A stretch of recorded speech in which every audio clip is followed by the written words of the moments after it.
القدم متميزة منذ ولادتها لأول مرة عام 2005 بمشاركة 25 جامعة عربية، وفازت بالمركز الأول جامعة بايرن من دولة ليبيا الشقيقة.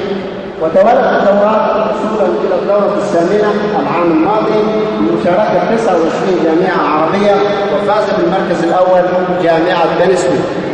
وتتشرف الدورة هذا العام بمشاركة متميزة من عدد 26 جامعة.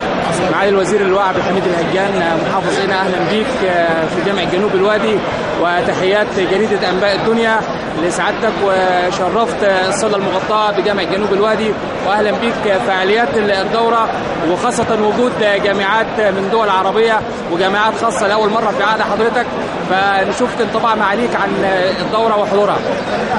طبعا الحقيقه بسم الله الرحمن الرحيم، الحقيقه طبعا الدوره حاجه عظيمه يعني بالنسبه لتجمع شبابي من الجامعات المصريه والجامعات العربيه، ونتمنى ان شاء الله ان يبقى على مستوى دولي ان شاء الله، ويحضر من شباب من الجامعات الاجنبيه. طبعا الحقيقه هو الشباب هنا يعني اهم حاجه ان يبقى في تواصل ما بين الشباب المصري بعضهم وبعض من الجامعات المصريه والجامعات الخاصه المصريه، زائد ان في تواصل برضه يبقى في تواصل مع الجامعات العربيه. دي طبعا بتنمي العلاقات وبتحسسهم فعلا بالانتماء للوطن العربي، وان احنا كلنا اخوه يعني من امه واحده.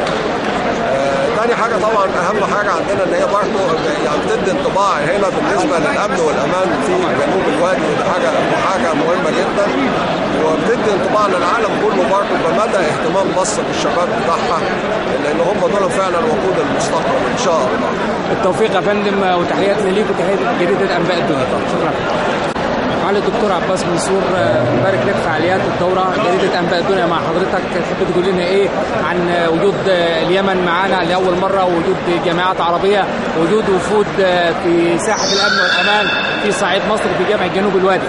احنا بنهني انفسنا وبنهني كل الجامعات المشاركه، وخاصه الجامعات اليمنيه، جامعه عدن وجامعه تعز، الحقيقه دائما بيشاركونا، ودائما في كل كبيره وصغيره معانا. فتحيه خاصه من جنوب الوادي، من عباسي صعيد مصر الى اليمن الشقيق، لاهله وناسه وكله.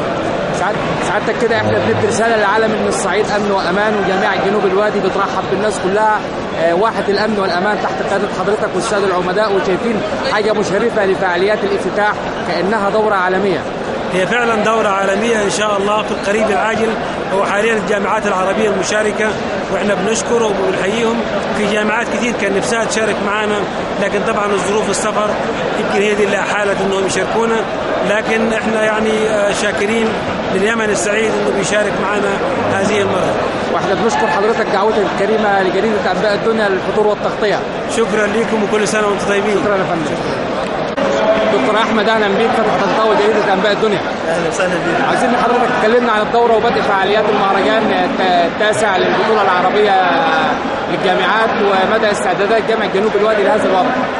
والله الجامعه حريصه على اقامه هذه الدوره، وقام فيها التاسع مره على التوالي تحت رعايه الاستاذ الدكتور عباس منصور.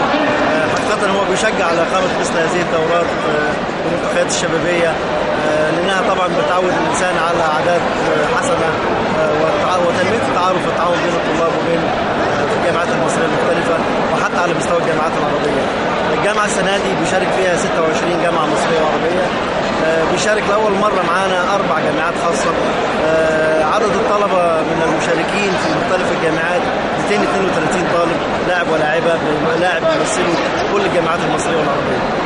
بالتوفيق يا دكتور ان شاء الله، وبالتوفيق لجامعتنا جامعه جنوب الوادي والقنا كلها. شكرا جدا. شكرا لك.